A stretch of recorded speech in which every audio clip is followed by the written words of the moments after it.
Hi, in this lecture we will be discussing about the use of enzymes as biological catalysts. So enzymes are basically proteins, or these are biomacromolecules that have specific catalytic functions. So here are some properties of the enzymes. So they have, of course, as catalysts, they have higher reaction rates, or rather they increase the rate of the reaction.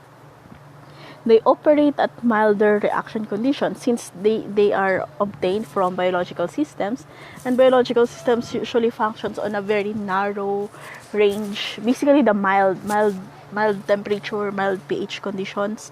So they're very ideal for that. So unlike other processes that sometimes require high pressures, high temperature, for example, high Haber process. When you use enzymes in a bioprocessing conditions, the conditions are usually milder. So it would not exceed 100 degrees Celsius. Actually, it's usually around 60 to 70 degrees Celsius for some, and those are enzymes that are already heat-resistant enzymes. So aside from that, as catalysts, they are very, very specific. So specific, in fact, that they can distinguish between chiral molecules. For example, some enzymes can only process the D form of some sugars, and the L forms are not. So those are some of them. And then they have a greater capacity to control. So changing the conditions, adding inhibitors or even activators, you can greatly change, or you can greatly manipulate how enzyme reacts, or rather how the not exactly react, how the enzyme catalyzes the reaction. So some basic terms that we need to know regarding enzymes. So we have the active site. The active site is the site in the enzyme molecule, the specific site, whereas the substrate binds and where the reaction takes place. Because enzymes are very, very large molecules compared to its substrate. So for example, it's like a very large hand, and for example, if you compare the enzyme as your hand, the active site there is just around the size of your fingernail. So basically, that's how small the active site is compared to the enzyme.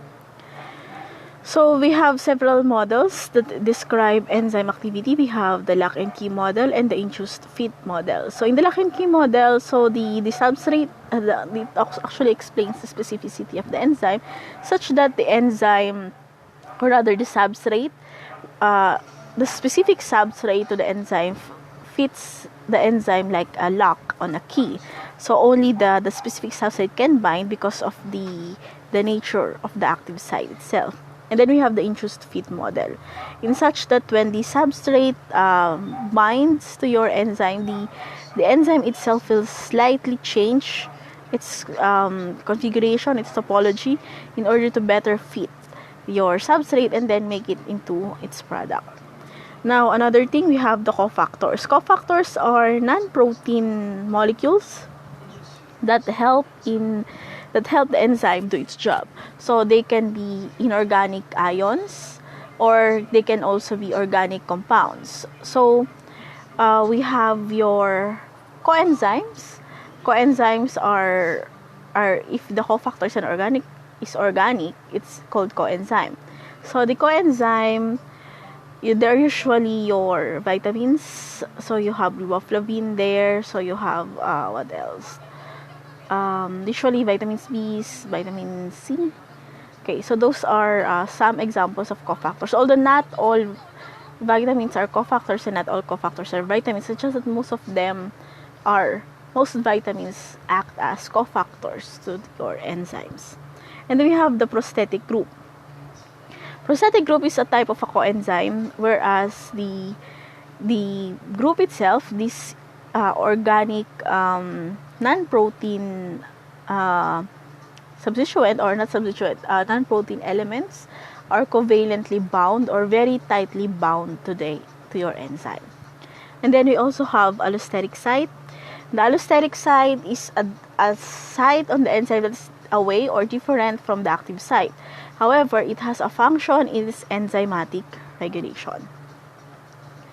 So, enzyme does not really change the thermodynamics of the reaction.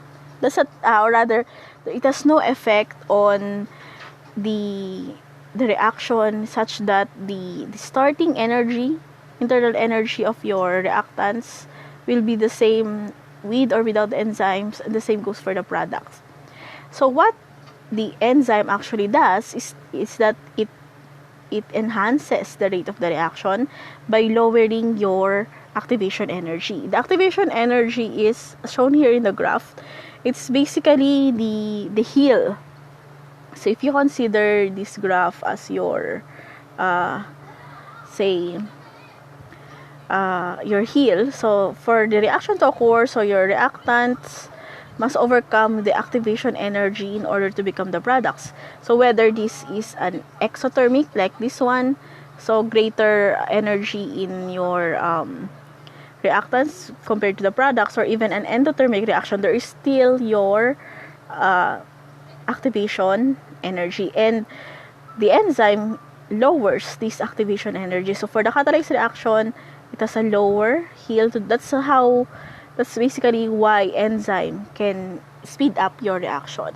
So the reaction speed is basically how fast or how easily the reactants overcome this activation energy, and lowering that by the enzyme, it allows the reaction to go faster. So here is how the enzyme basically speeds up your reaction. So this is dictated by the Michaelis-Menten kinetics, or one of the models describing enzyme kinetics.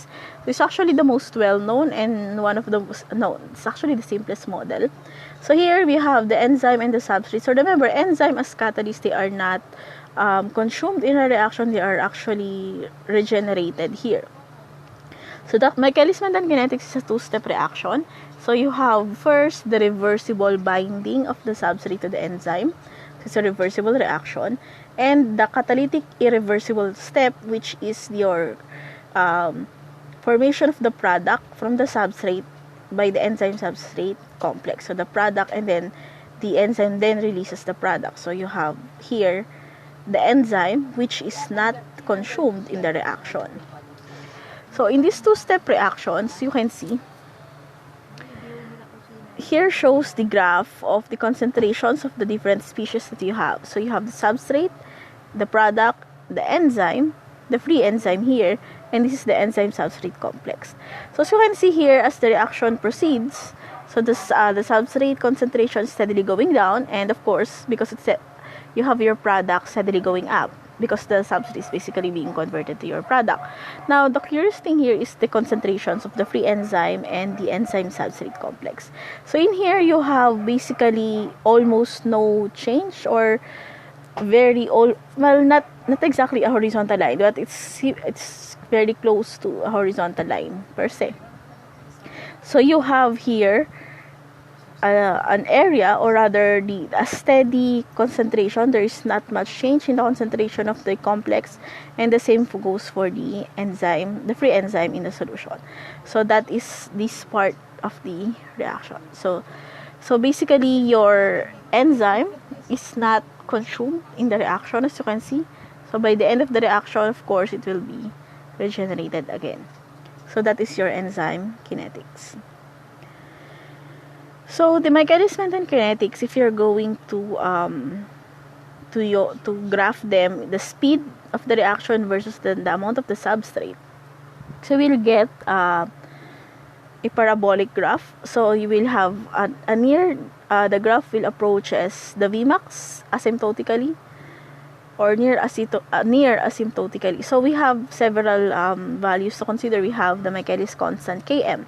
Km is basically the ratio of the reverse or the dissociation plus the catalytic step divided by the binding constants of your enzymes. And this shows us the strength of the binding of the substrate to your enzyme. And how does it show that? So K1 is of course the substrate, the constant, the equilibrium constant of the binding constant, or rather the binding constant. So a high Km value means that you have a low binding constant. So that means if you have a high Km, the strength is not so strong. So the substrate is not as strong or doesn't bind strongly to your enzyme. And then the next one is the Vmax. We also call it the saturation point. It's the maximum possible velocity of your reaction, and it's called the saturation point because this is a theoretical scenario in where all of the enzymes are all of the substrates are bound to your enzyme. So if you remember here, so you can see in here you see that the enzyme concentration, the free enzyme, just goes down but doesn't reach really a zero value. Now for the Vmax, it is the theoretical scenario where all of the enzymes have a substrate bound to it, and the reaction is actually governed by K2, your catalytic step. And then we also have Kcat, or the turnover number. Kcat is the number of reaction your enzyme can catalyze per unit time. So it's a measure of your efficiency. So Kcat is equal to your Vmax divided by the total enzyme concentration. Well, basically, this is actually K2. So here is your model for the mechanism and kinetics. So the velocity is equal to Vmax times the substrate concentration over Km plus the substrate concentration. So you will generate this graph using this equation. Now, this equation as a semi-parabolic equation is not really it's actually very difficult to analyze. So we have your Lineweaver-Burke plot. So anyway, before that, I'll just show you some biologically important enzymes. So we have some acetylcholinesterase, carbonic anhydrase. This is actually one of the more industrially important enzymes that you have. Chymotrypsins, fumarase, superoxide dismutase, and then urease. So they have your Km values, the Kcat values, and your Kcat over Km values. Now, how do they find, or how do they determine these Km and Kcat values? Of course, experimental determinations. But as you can see, it's quite difficult to assess here your although it's possible. For example, in this reaction graph, just getting the Vmax, if you know the Vmax, get half of that is actually your Km. Now, in reality, it's quite a challenge. So we have what you call the Lineweaver-Burke plot, or the double reciprocal plot. So this comes from, of course, your Michaelis-Menten equation, just that you just get the reciprocal of both sides of your equation. So if you remember your Michaelis-Menten, so this is your VO over Vmax over, so get the reciprocal of this. So divide 1 divide everything, so you will get this linear equation. So it's a linear equation, as you can see. It's a line. So this is basically y is equal to mx plus b, whereas your y value is 1 over VO, your x is 1 over S, and your slope here is Km over Vmax. And of course, your y-intercept, your b is 1 over Vmax. So that is your value, and this is easier to analyze. So you can easily see here, just get the y-intercept, that is already your Vmax.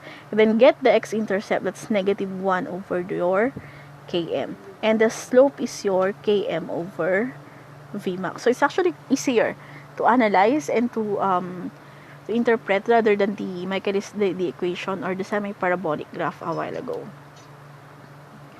So enzymes are, as we already talked about, that they are, you can change or they can be manipulated. So we have some activators or inhibition. So here are some enzyme inhibitors or mechanisms of enzyme inhibition. So you have your competitive inhibition, whereas your enzyme, although this is the general, the classic equation, so enzyme plus substrate form this complex. However, in the presence of a competitive inhibitor, the inhibitor can also bind to your enzyme. So it will form your enzyme inhibitor complex, and this has no reaction. This inactivates your enzymes. So this is also a reversible, or although some inhibitors are not reversible, but well, for some cases, this is usually reversible inhibitor. So the inhibitor actually competitively, it's called competitive inhibitors because the inhibitor binds the same active site as the substrate. That is why basically your inhibitor competes with the substrate for the position on the enzyme. And you can see that if we graph them. Well, in the mechanism then graph, you can see that in this graph here, so you have at increasing, in the presence, if you have no inhibitor of the green plus, so that's the general one. And then in the presence of inhibitor, you can see it goes down. At increasing inhibitor concentration, the graph will go down steadily. Now, it is more clearly seen actually in a Line-Weaver-Burk plot. So in a Line-Weaver-Burk plot, your y-intercept still stays the same. So the Vmax still stays the same. What's going on here is the Km. Your x is moving and also your slope is different. So there's a change in the slope. So this is, the green one is no inhibitor, and then as in the increasing rate of inhibition, so increasing concentration of the inhibitor, your slope is increasing. So you will have a higher and a higher slope. So your Line-Weaver-Burk plot is actually getting steeper. So you can easily see that if you have that type of scenario, you will know that this type of species is the inhibitor of your enzyme. Now, another type of inhibitor, we call it the uncompetitive inhibition. In the uncompetitive inhibition, your enzyme, or rather your inhibitor, does not bind to the active site, but rather binds to a different site. It's also called an allosteric inhibitor. The uncompetitive inhibition binds to the enzyme substrate complex. Now, once it binds to the enzyme substrate complex, no reaction occurs. And you can see that in the Line-Weaver-Burk plot, your slope stays the same. So, basically, what is differing or what is changing here is the Vmax. So, at increased inhibitor concentration, there's actually a translation of your graph. So, your graph is moving upwards. So that is your uncompetitive inhibition. And then there are sometimes some scenarios whereas not only are your graph translating, or rather not only is your y-intercept moving, but also your slope is moving. So in this case, they just call it mixed inhibition. So you have a mixed inhibition. So basically your inhibitor can either bind competitively or competitively interfere. At the same time, it can also interfere with the complex, the formation of the complex, or it can interfere with the complex itself. So that is your mixed inhibition. And it actually happens.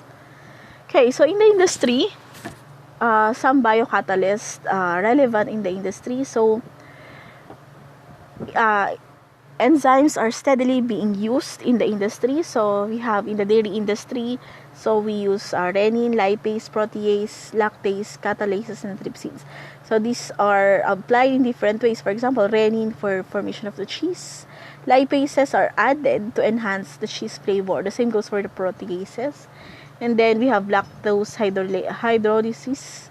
So we have lactase for that. So etc. etc. And then for the meat industry, we have papain, fisin, and bromelain for tenderizers, and sometimes even leather production. So we also have other uses, so CIP, and membrane cleaning, or antimicrobial enzymes. So another one here is the use of lactase in formation of your lactose-free yogurt. So you have your lactose-free fermented milk or yogurt. You treat it with lactase to remove any remaining lactose, or fermentation of the lactase-treated milk. You add the starter culture and you will have a lactose-free yogurt. So these are some of the industrial uses of enzymes. So other examples, you have lipases to enhance flavor in some cheeses. So the lipase here actually breaks down your milk fat to produce the fatty acid flavors that enhances the flavor of cheese. So these are some examples of your enzymes. By the way, enzymes are assigned easy numbers.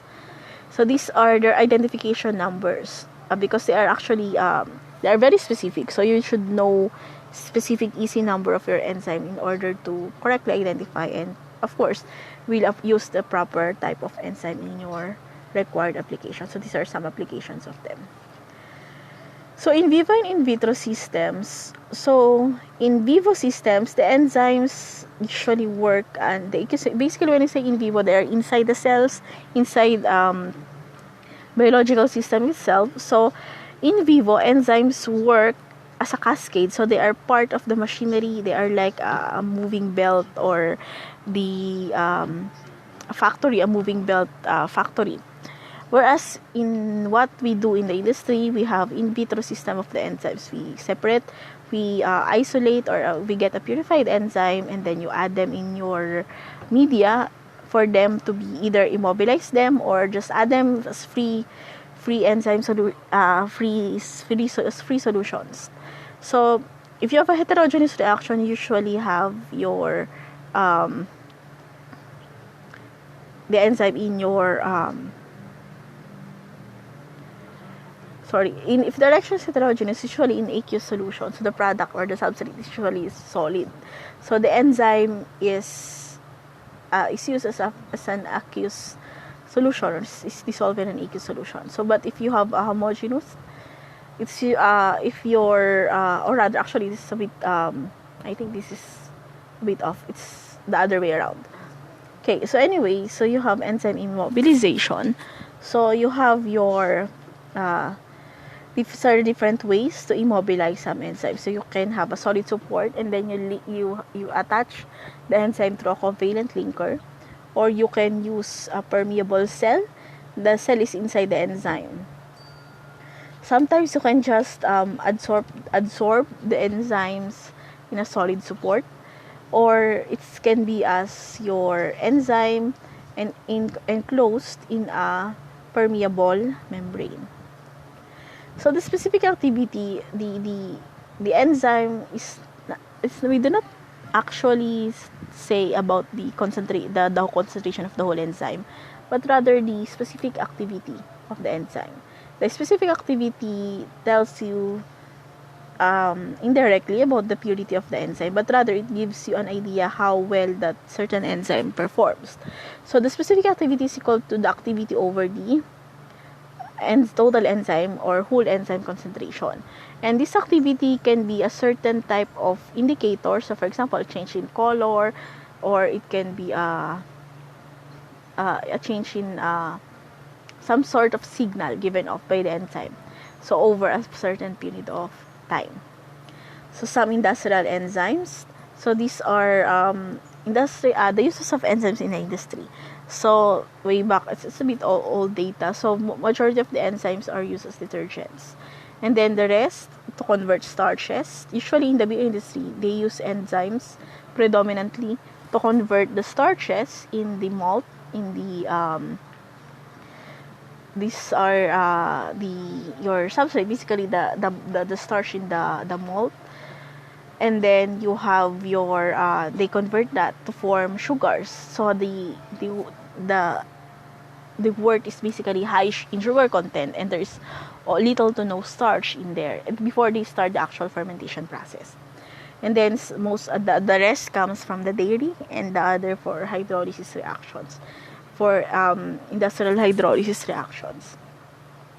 So this is a certain sample of your model of sustainable biorefining operations. This is basically where the enzyme comes from. Usually, the enzyme is added to your media before it goes to fermentation. Basically, the enzyme is the last additive in order to finalize your culture media before you actually introduce them, or you actually pitch in the bacteria or the yeast or the microbes during a fermentation step. So that's it for this lecture. So hope I will be giving you additional videos in the lectures for some of the kinetic data.